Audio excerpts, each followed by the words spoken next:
Coming to you live from the JRE Tobacco Aladino Mobile Studios, it's the Cigar Pulpit.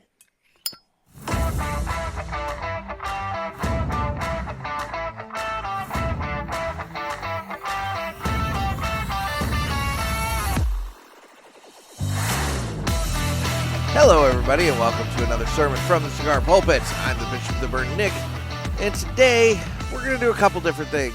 First things first,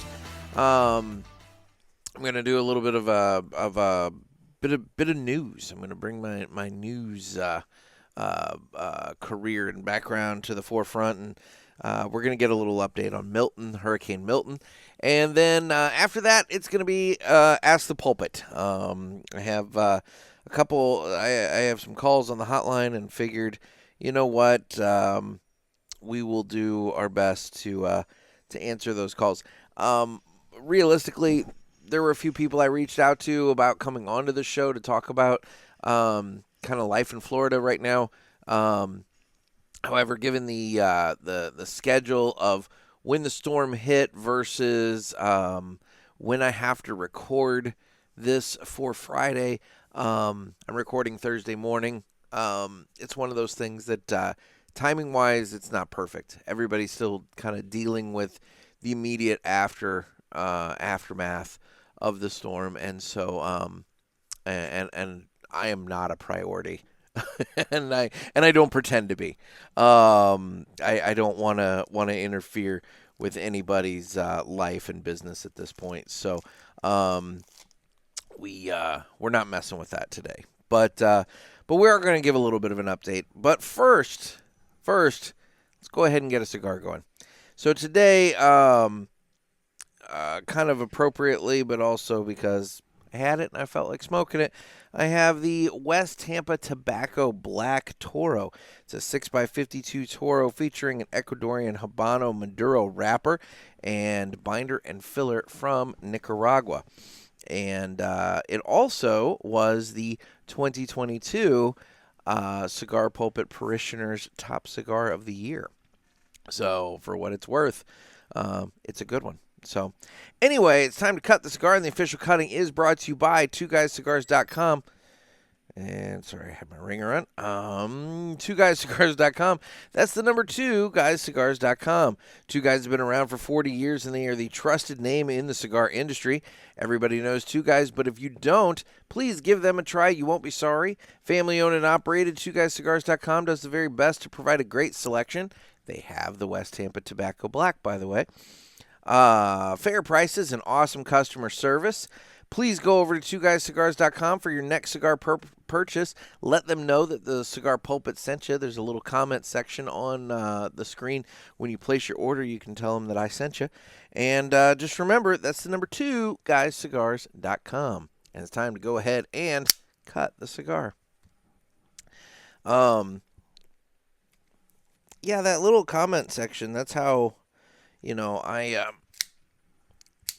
when I place an order, I'll tell them, add to my show pack, monthly show pack, and that's how I can, save on shipping and everything. And good, we have the trash truck now arriving. Guys, before we get into the actual bulk of the show, I'm going to explain to you just kind of how my morning has gone. It has just been one thing after another, between reaching out to friends and people in Florida to find out how they're doing, coming up with a concept for today's show, since, this one was a little up in the air. And then I have tree trimmers across the street trimming near the power lines. I have the garbage truck now rolling up. I was going to be recording this about half an hour ago. However, half an hour ago is when my lawn care company showed up to cut the grass. And now it appears as though the trash truck can't get around the tree trimming people. Oh, my God. This is it. Okay, so they've gotten around. Are they going to pivot around? I think they're going to pivot around because they have to come back to get my can because my can is extraordinarily full from Monday when I was cleaning out my garage a little bit. Obviously, for those of you on the YouTube, you can see I still have lots of work to go, but I filled my entire trash can. And anyway, whatever. This is all super boring to everybody. I'm going to go ahead and light the cigar. And while I light this cigar... Oh, God. Wrong button. While I light this cigar, let's go ahead and do this.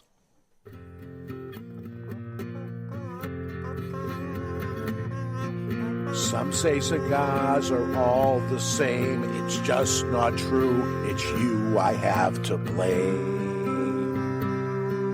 Well, I don't know, 'cause what I know, there is a cigar called Aladino. Corojo. Aladino Corojo. Aladino Corojo. They say authentic, so we're not confused, while the others say it's a word that's just abused. I guess that's so, they can't compete. At least I'm sure Aladino can't be beat. Corojo. Aladino Corojo. Aladino Corojo. Aladino Cigars use authentic Corojo tobacco from JRE Tobacco. This is the greatest commercial you ever heard. Yeah. All right. And so now that we've heard the greatest commercial we've ever heard, let's get into a little bit of news. So for those of you who have been living, maybe not paying attention to the national news, Hurricane Milton hit Florida on Wednesday evening. Hurricane Milton had been projecting as a Category 5 hurricane, which would have been just devastatingly huge. As it is, it made landfall as a Category 3 storm at 8:30 p.m. Eastern Time near Siesta Key, Florida, a barrier island near Sarasota. It had been tracking pretty much directly towards Tampa, and the Tampa region did get hit pretty hard. But nonetheless, a number of warnings and alerts were lifted or downgraded as Milton moved out to sea this morning. So this is Thursday morning now. The National Hurricane Center said in 8 a.m. Eastern update. At least 9 people, as of the time that I am recording this, have been confirmed killed in the storm's aftermath. 4 deaths were confirmed in St. Lucie County on Florida's Atlantic coast, where officials said tornadoes touched down. When Milton was making landfall, it spawned a huge tornado outbreak. And some of the photos you see of these tornadoes are just absolutely devastating. And that's something that, living in the Midwest, I'm used to the idea of tornadoes when you have really bad storms. But here, we're kind of used to, our weathermen are used to kind of the conditions that spawn those, and they watch for them. This kind of came out of nowhere. It seems like, the hurricanes hitting the coast, and all of a sudden the conditions became right, and it didn't just spawn like one, it spawned like a ton. And tornadoes, man, they're so devastating, and add just a whole lot more horrificness to the storm. But anyway, so 4 people confirmed killed in St. Lucie County. St. Petersburg police confirmed there were 2 storm-related deaths in their city, and Volusia,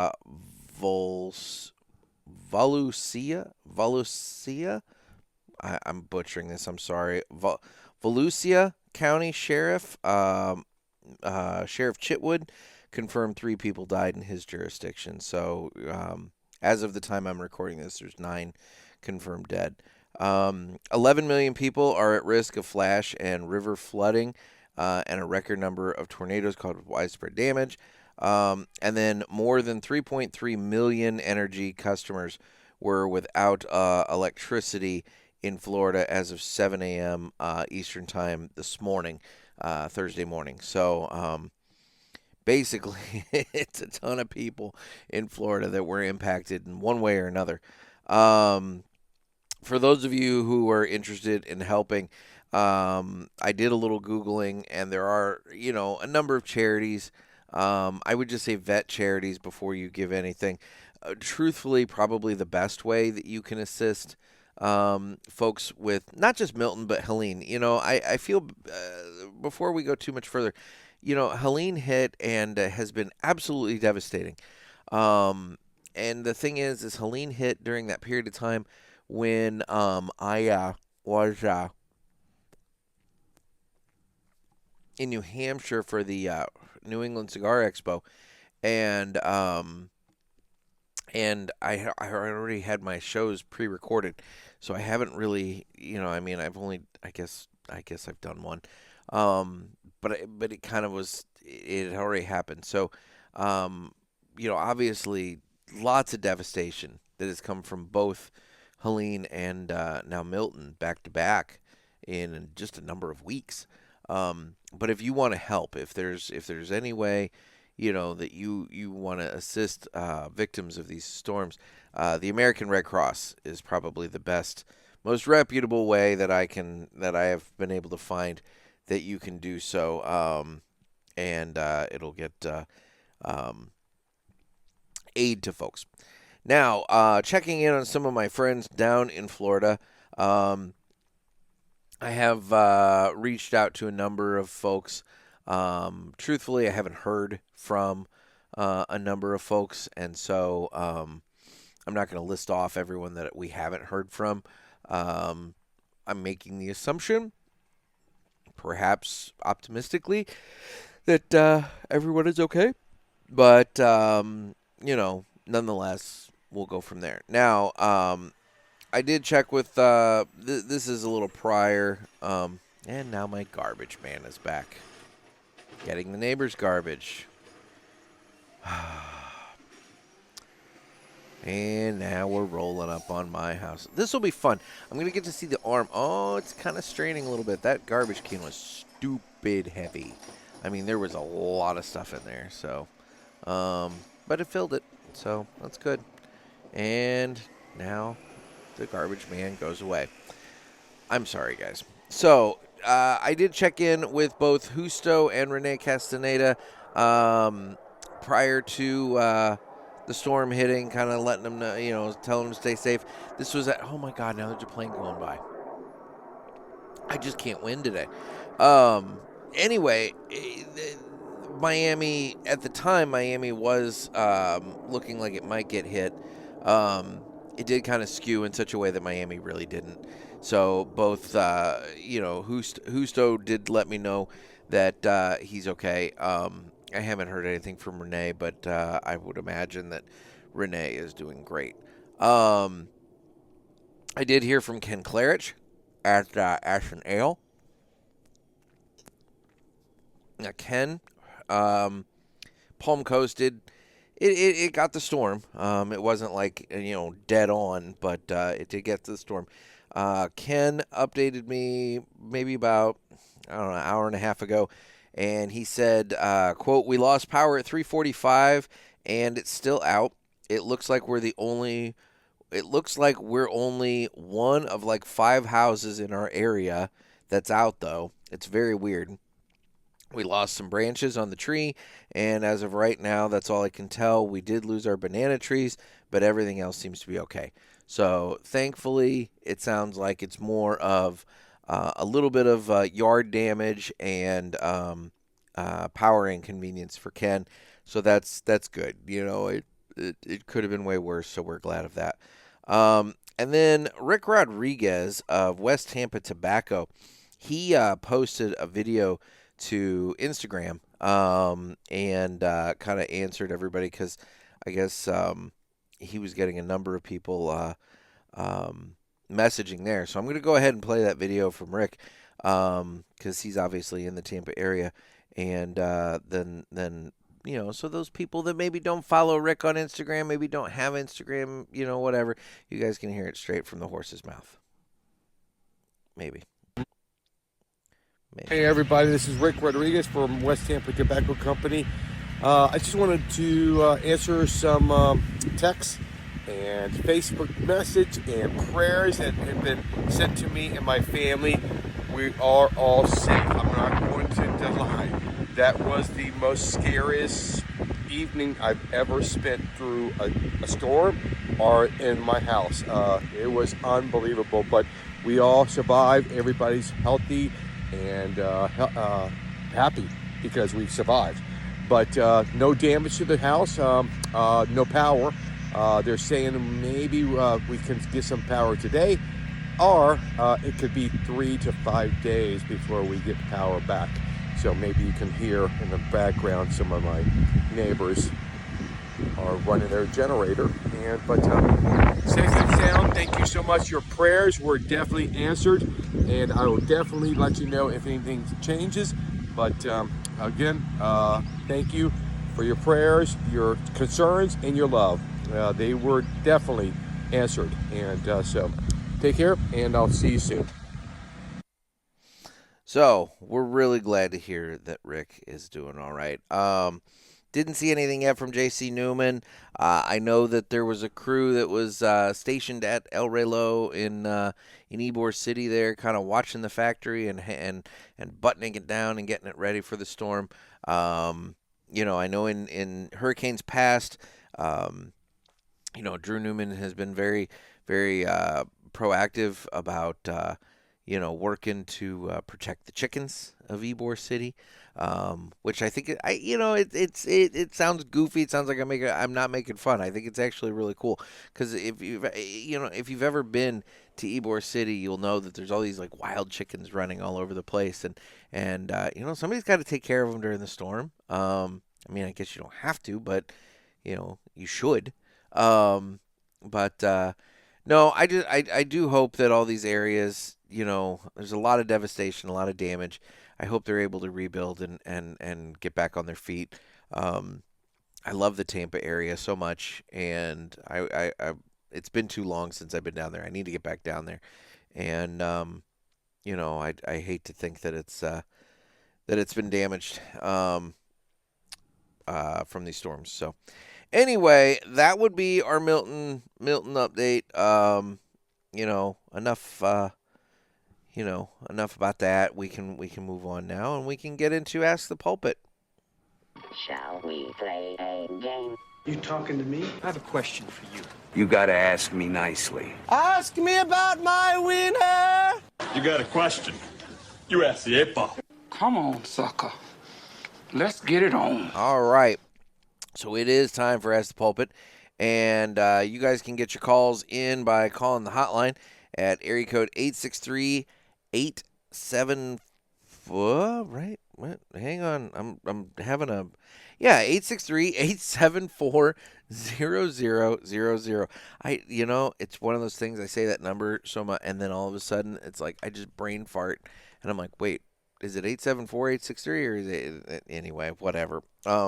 863-874-0000. So it has been a minute since I've done this. Not long enough that I've racked up a ton of calls, so it kind of works out. You know, we have a little bit of news, and then we can do this and, you know, go from there. So anyway, first call here on the hotline. Good morning, Nick. Oh. It's Dennis. One of these days I'll get this. Good morning, Nick. It's Dennis from the hinterlands of Western Canada calling. Just listening to the latest episode with you and your dad. And yeah, I do enjoy listening to you and your dad talk. I look forward to those ones, as you mentioned in the show here, just near the end of it. But anyhow, a couple things got me thinking. Your dad's interest in astronomy and the mention of Orion there, that is probably my favorite constellation. I don't really know any others other than the Big Dipper and I think there's Castor and Pollux, those two stars. I forget where they are. But I did have a question for you. If you had the chance to ride on SpaceX, on Elon's rocket, would you go up and do an episode with the Pulpit? You could call it Space Pulpit, the Final Frontier. I don't know if that's appropriate. That's maybe poaching from another show. But, yeah, I think it'd be cool. I don't know how smoking would be. I don't know how oxygen-rich those environments are up there. So maybe it's not a good idea. I don't know. You'd have to watch for Jerry Pulaski hitching a ride, too. I'm pretty sure he'd be riding your coattails on that one. So, anyways, also I'm just enjoying a Cow Borealis Robusto while I listen to you. Pretty tasty. Stay smoky, Nick. Cheers, Jim. Talk to you guys later. Bye. Great to hear from you, Dennis. And as for whether or not I would go up in the SpaceX and do an episode, first of all, yes, smoking in space, probably not a good idea. I figured the first time you're right. That is a very oxygen-rich environment. And I would imagine that smoking is probably not going to happen. So that would be one thing. It would be a cigar, no cigar show. I was going to say cigarless, but I guess it would be a cigarless show. Would I go up? So Elon and Bezos, they do the with his penis rocket. They tend to go up just to like the upper part of the atmosphere, maybe just slightly out. But they don't really like go like to the moon, like kind of thing. I know Elon's working on a trip to Mars. I would not do that. I would not go to Mars. Sorry, I need a little coffee. Would I go up in space? Yeah, probably. I think it would be scary, and I think it would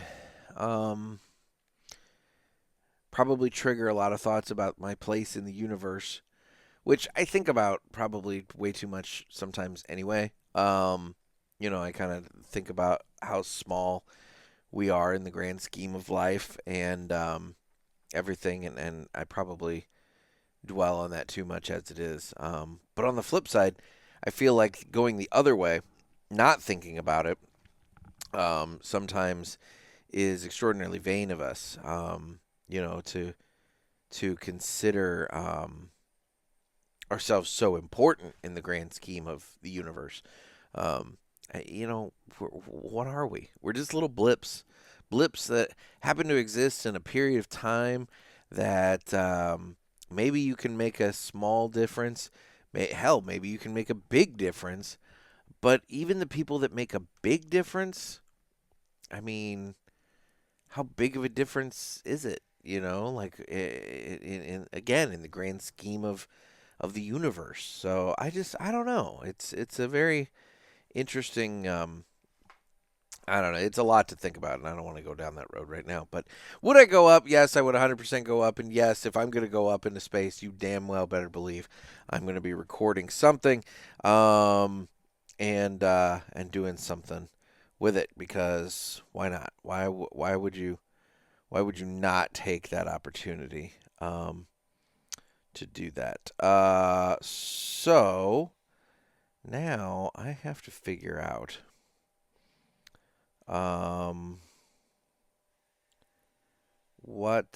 Okay, it's not that one. I'm looking at the next caller here, and they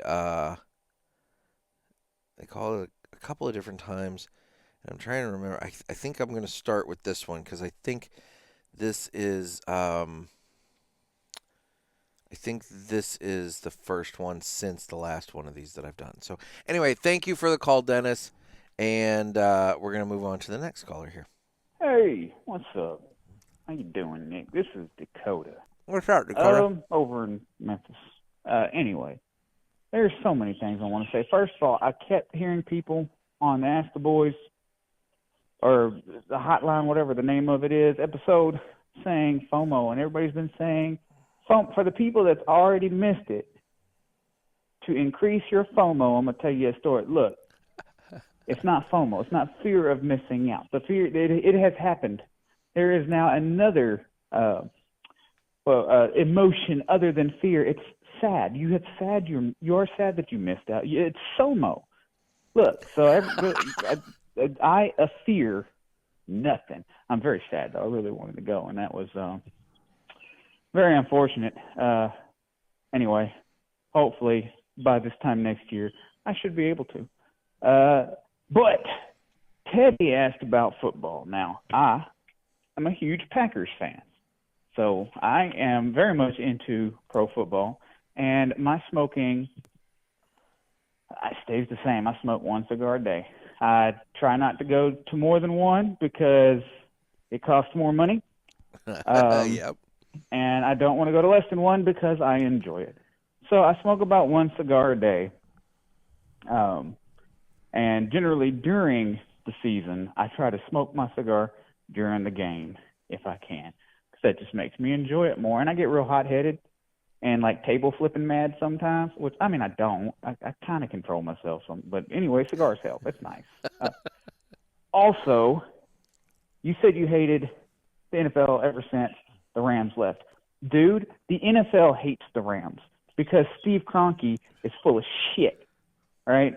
I don't even know how much time I have left. I got like less than a minute left. Dude, Steve Kroenke bought the team in like 2010 or something like that and literally told St. Louis, because they had to approve him purchasing it. So he literally told them, "Oh, I'm not moving it. It's staying here forever." But he had a written plan that was found that was a 6-year plan to get him out of St. Louis. He lied his ass off. So you probably already know a bunch of this. So St. Louis sued him. And in fact, didn't even sue him, sued the league, because when he entered into that contract, it was man, I'm going to have to call back with the end of this. Okay, I'm going to call back. We'll go right to it. All right, this is Dakota again. So, yes, Steve Kroenke, the dumbass, or the hateful, I don't know. He's probably not dumb. He's probably incredibly smart. He's just freaking evil. Anyway, so when he was entering the contract or signing the contract, creating the contract with St. Louis, stating that he was keeping the Rams there and had zero plans in the future at all of moving them, he became a representative. Once it was approved and he signed it, he became a representative for the NFL as a whole. So whenever he moved it, the NFL didn't want him to do it. The commissioner didn't want him to do it. The other teams didn't want him to do it because they knew that there was legal ability for St. Louis to sue the living daylights out of him. So St. Louis did. St. Louis sued the league and got $1 billion. Literally, that's not me exaggerating, literally $1 billion of them, almost. And so what ended up happening was the league, I guess, I don't know what central office is for the league over there in California. They paid $219 million of it. And then each individual team had to pay $7 million. So they hated Stephen punk-ass Kroenke. And then Stephen Kroenke had to pay $571 million out of his pocket. But he don't care because he's a multi-billionaire and needs a swift kick in the balls. So just so you know, anybody that's in the know and anybody that was involved does not like Steve Kroenke. But I implore you, become a Packers fan with me, man. That would be awesome. Absolutely. Yeah, we can squeal over, happy Packer victories. And, we're good at making quarterbacks, so you're never going to be really sad. Anyway, I really had to get that off my chest. I heard you talking about it. And, I don't like that dude. Anyway, y'all have a nice one. Peace. I'm pretty sure it's Stan Kroenke, but that's neither here nor there. But you're, aside from the name, you're pretty accurate, dead on. In fact, the city of St. Louis, it's funny, a lot of people over here, we talk about there's still questions about what the city's going to do with the settlement money, because they have to do something. And anyway, so yeah, no, you're pretty accurate with the way that went down.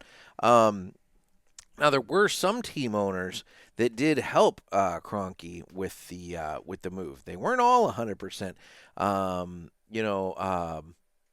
Jerry Jones down there in Texas, in Dallas, he was helping out with the move, and he was pushing for it too, because the whole thing about moving back to L.A., the TV rights, the TV market, it's more valuable, and so there was money to be made in terms of having the Rams back in L.A.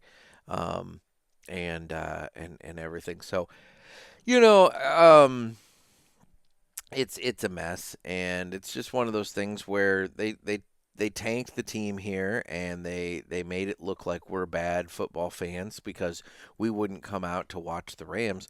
But the thing is, the product they were putting out on the field was horrific, and who wants to pay to see them lose all the time?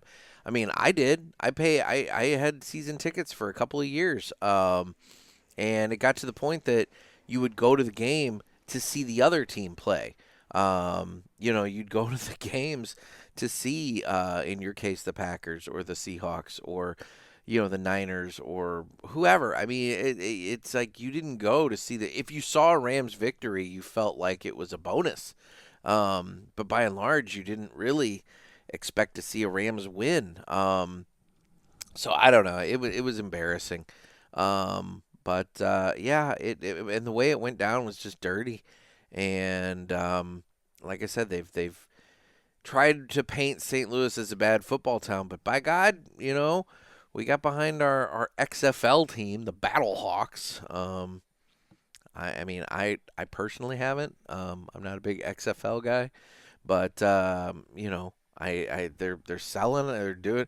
They're selling tickets. They're doing well. I mean, I see people in Battlehawks gear all over the time, place. I mean, I tell you, St. Louis has really embraced both the Battlehawks, and then we got the St. Louis Soccer Club, the St. Louis City Club or whatever, the soccer team.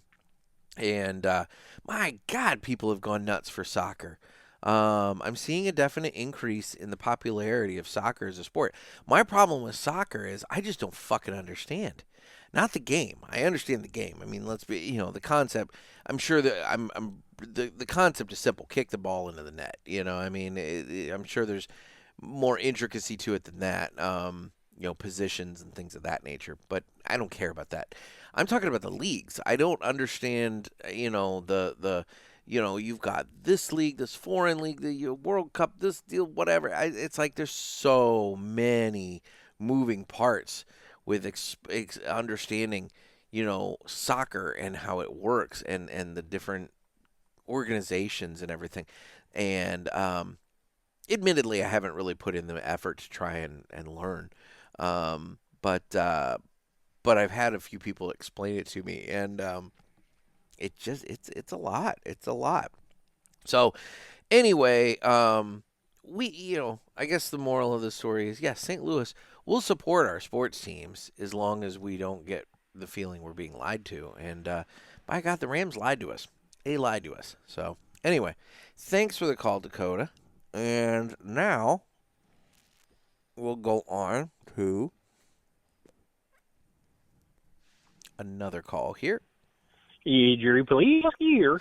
I have started a pyramid scheme. Oh, my God. As it were. If you are interested, please get back to me and meet up with me with 3 other friends and 1,000 slaves. Yes, it turned out. What? What? So we want... Okay, well, thanks for the call, Jerry. I don't remotely know what that's all about, but I don't have a lot of friends, and I also don't have 1,000 slaves to bring to the party. So, unfortunately, I don't think I'm going to be able to participate into your pyramid scheme. All right, we got a couple more calls here, and we'll go back to the hotline. We got 2 more calls. Hey, what's up, y'all? This is Dakota. Oh, it's Dakota again. So I heard Nick you and your dad talk about Villiger exports and how you don't need to like humidify them. Yes. And that they're good in your dashboard. Yep. And I really need a couple of those because apparently it's just hard to find the Toscano that I want. Anyway, and they're a little bit cheaper and they're quicker smokes. They are. Anyway, so I found them. I got a place. I mean, they're on sale, so they're about $1 a cigar at the moment. But they're usually about $85 for 50. There you go. Which is not bad at all. I mean, they're like 4 by 37s. So sure. I guess they're not very big. No. But they're excellent if you don't want a whole nother cigar, right? Exactly. And then, of course, if you're just sitting around eating out in Memphis and you got, what's it called? A place with a patio, you can sit out there and smoke. It's beautiful. Anyway, here's my thing.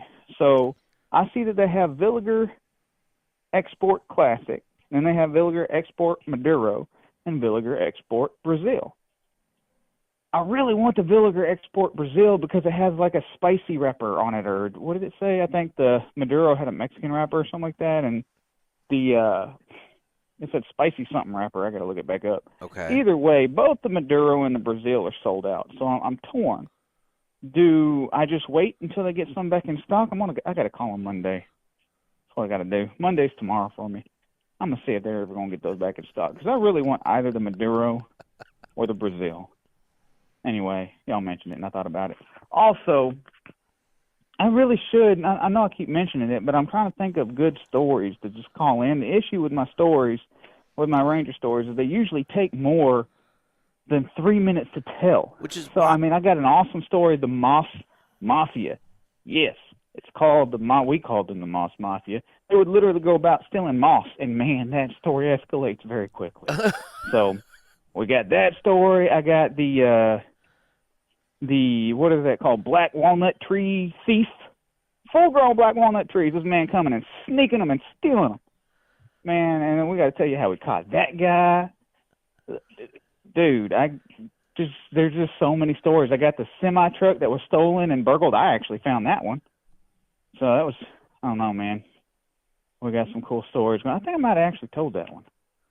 Either way, we got some cool stories to tell. I got some cool stories to tell. And I got to figure out how to condense it into 3 minutes or whatever. Either way, my 3 minutes is almost up.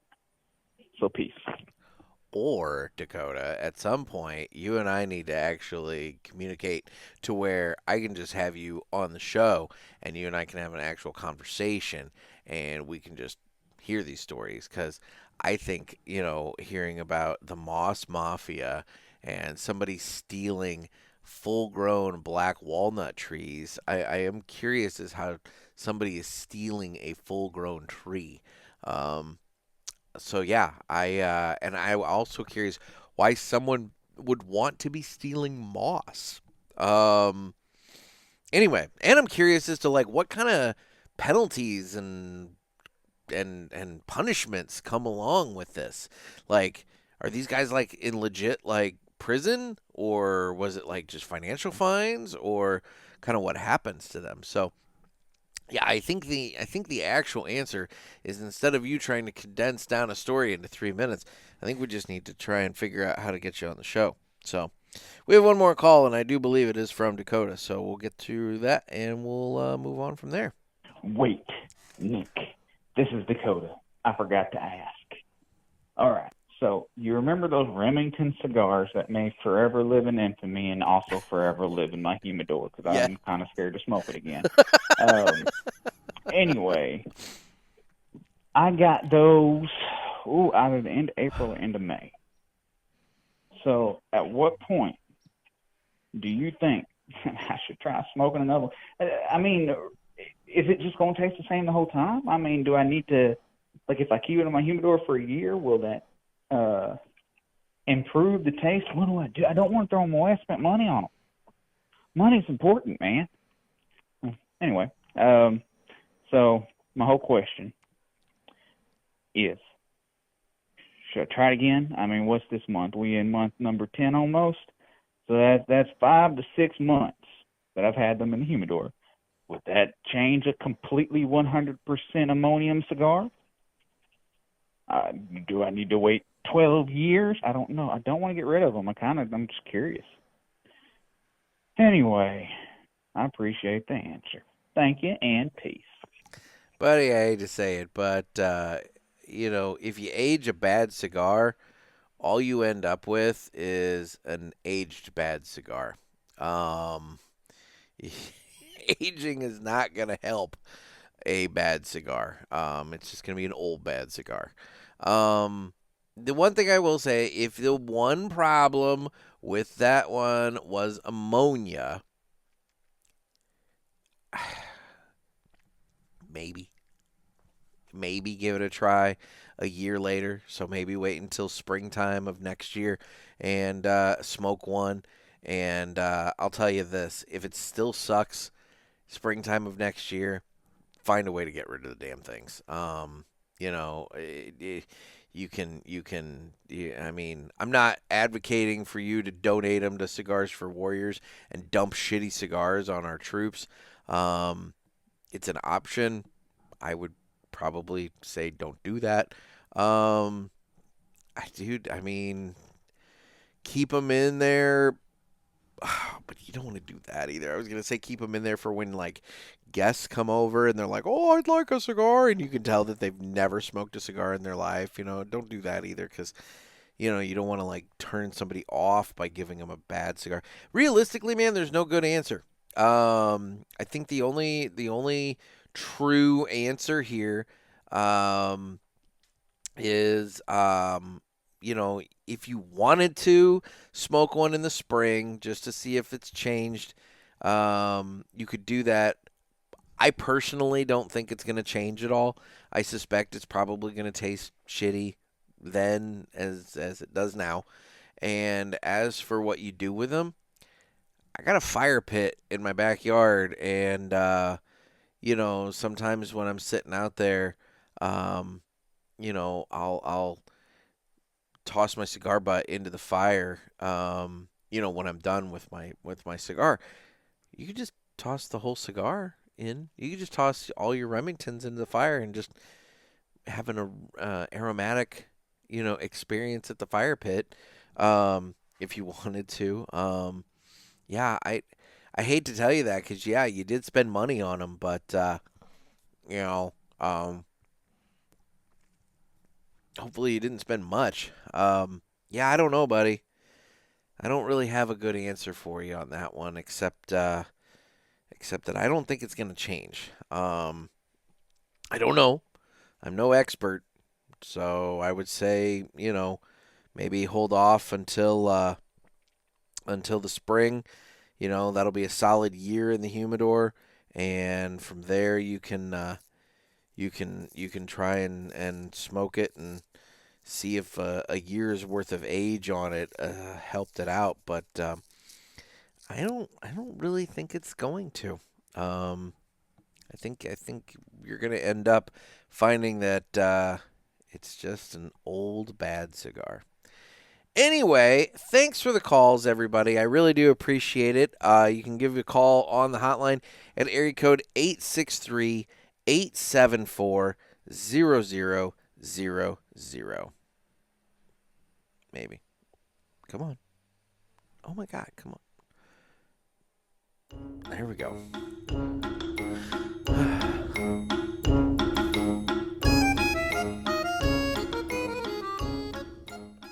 It's shit like that makes this show sound like it's unprepared, but I swear to God, I actually had a little bit of preparation coming into this show today, and then my buttons aren't working, and I've got trash guys coming by, and I've got planes going by, and I got fucking, tree trimmers and grass people, and this and that and whatever, and I swear to God, I just want to get through a recording. Anyway, let's do this now.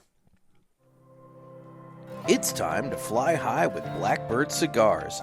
Blackbird Cigars offers you remarkable quality using the most delicate and finest tobacco to always ensure that you're receiving unsurpassed cigars. Blackbird Cigars strives to give you undoubted repeating flavor for every cigar you smoke and impressive quality so that you can always expect greatness. Check out their website for a full list of stores carrying Blackbird cigars and give them a test flight. Blackbird Cigars, can't clip our wings. All right, guys, so as we talked about in the beginning of the show, we obviously had Hurricane Milton hit Florida, and it's been a big deal. However, one of the things I wanted to do with this segment this time is I wanted to highlight two different groups of people that deserve to be highlighted.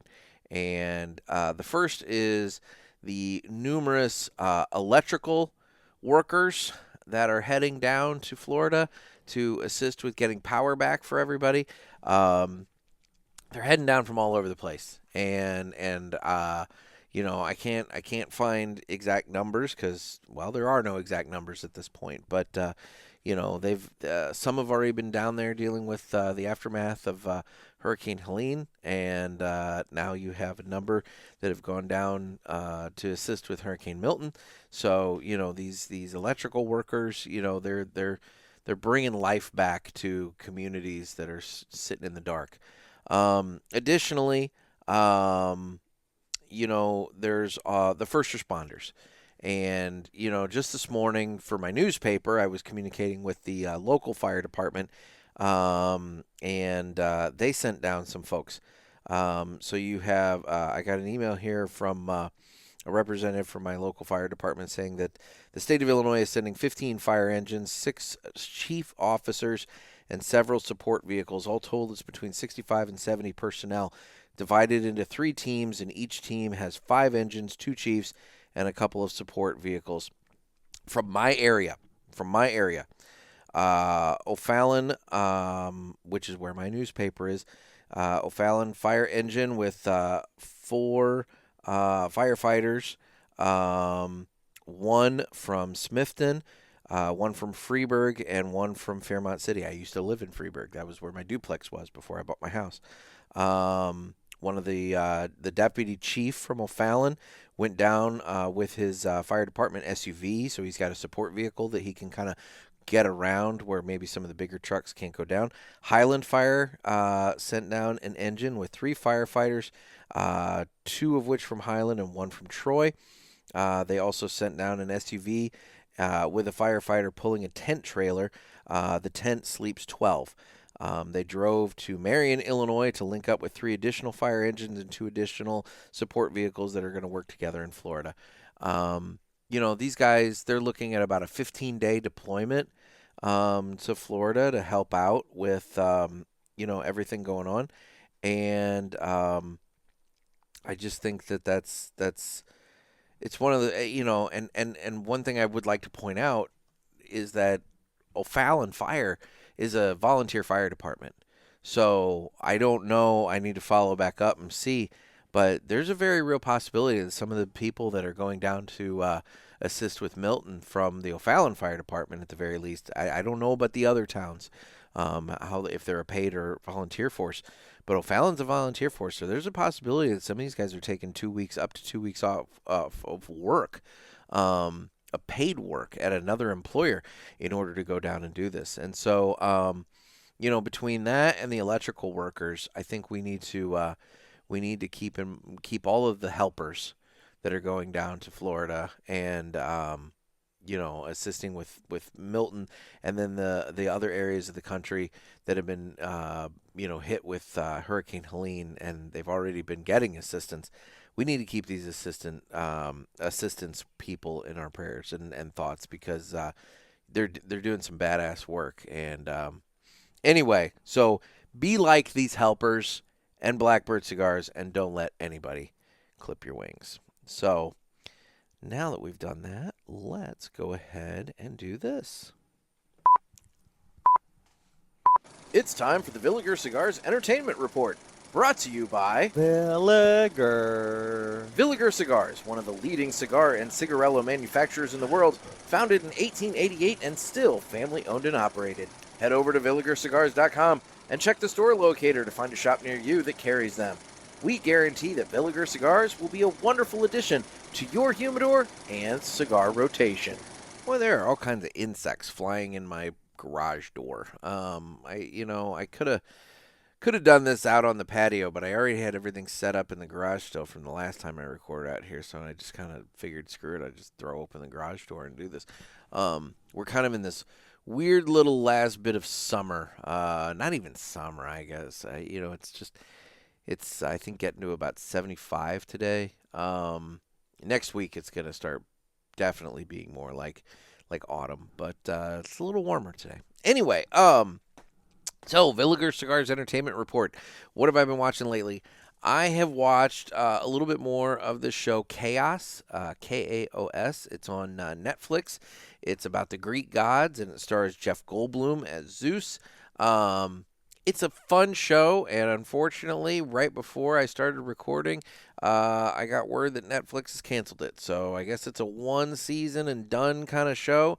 Hopefully it doesn't end in a cliffhanger, or else I'm going to be pissed. That's one thing about the streamers that I just do not like is they will cancel a show with no hesitation, and they don't give it time to like build an audience. It's been an entertaining show. I'm invested in the characters. There's some sort of conspiracy going on. I hope that it comes to a resolution. I will be angry. I'm going to be pissed if I waste 8 hours of my life watching this show and there's no resolution to it. That sucks. And that's why there's a lot of shows I don't get into.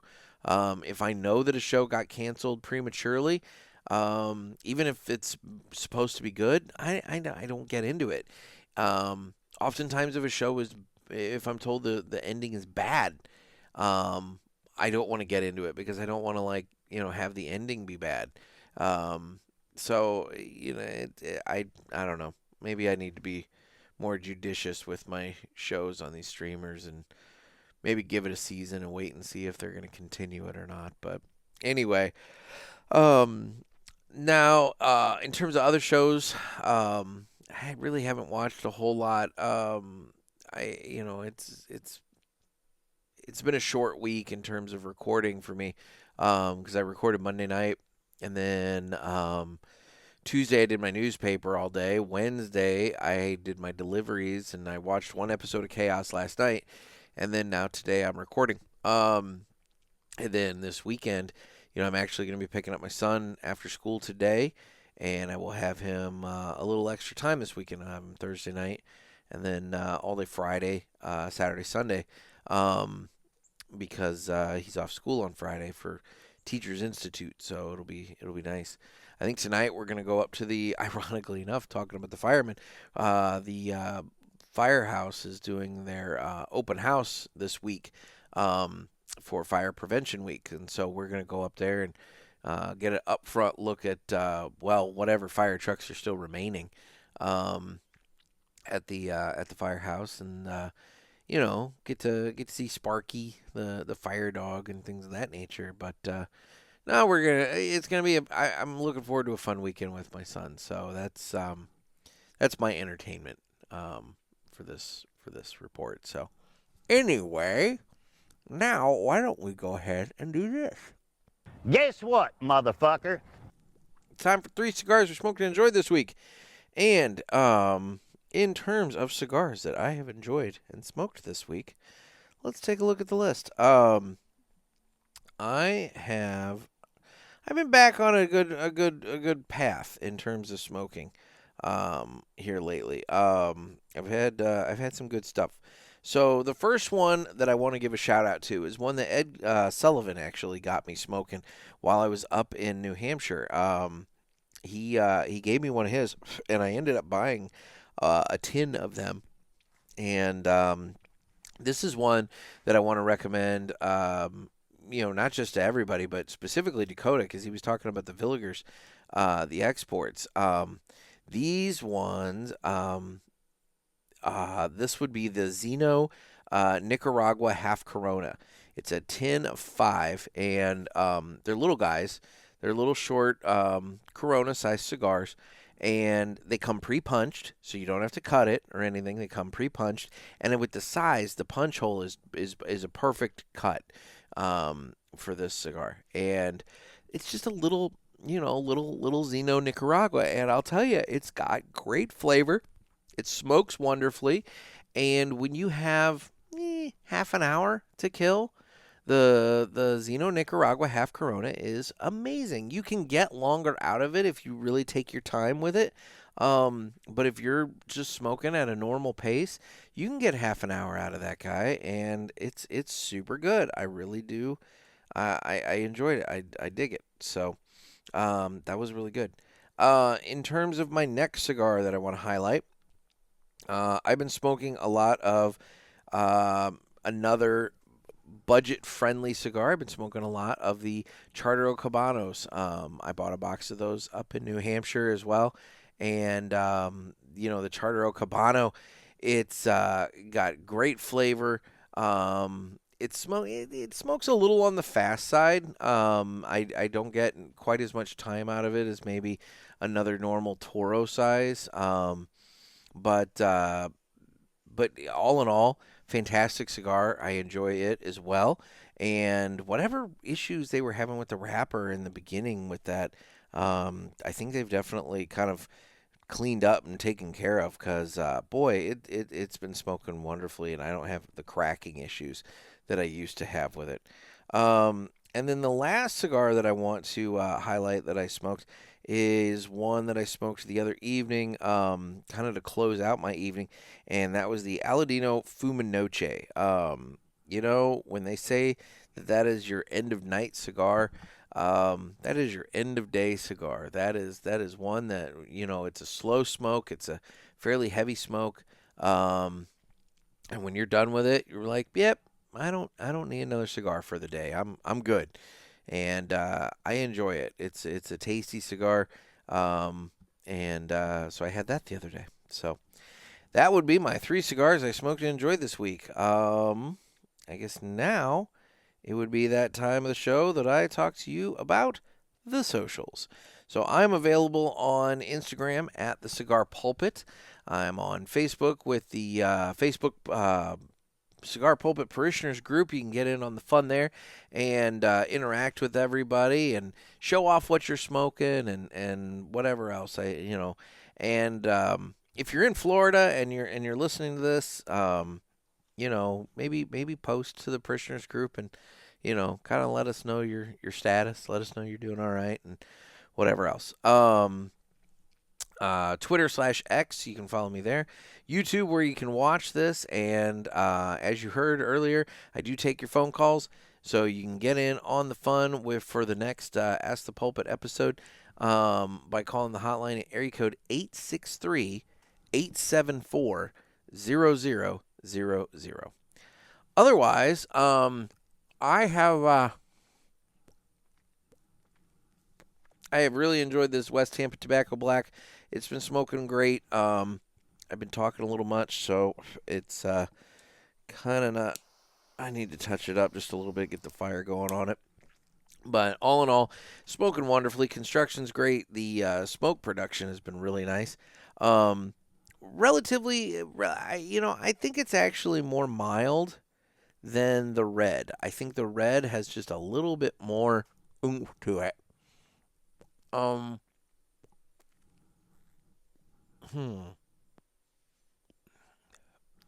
Boy, although that retro hail there at the end, coming into the final third, that has picked up. I was doing the retro hail earlier, and boy, it was nothing compared. Like it's picking up. It's still not bad, but it's got good flavor. When it first started, kind of had that little bit of cocoa kind of flavor, a little bit of kind of spiciness to it. But not like an oppressive spice, but it's still just a wonderful, good cigar, and I'm glad that Rick and Sarah and everybody down at West Tampa Tobacco is doing all right, and Ken and everybody, and I'm sure everybody else is fine. But anyway, guys, thank you so much for listening. I really do appreciate it. And otherwise, we'll just move on out of here. So, guys, this has been another sermon from the Cigar Pulpit. I'm Nick. Stay safe and stay smoky.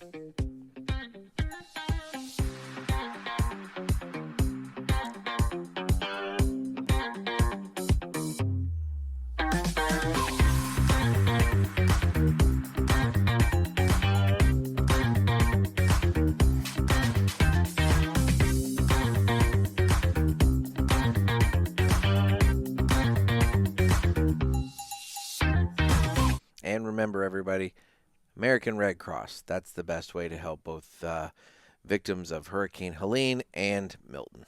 Thanks.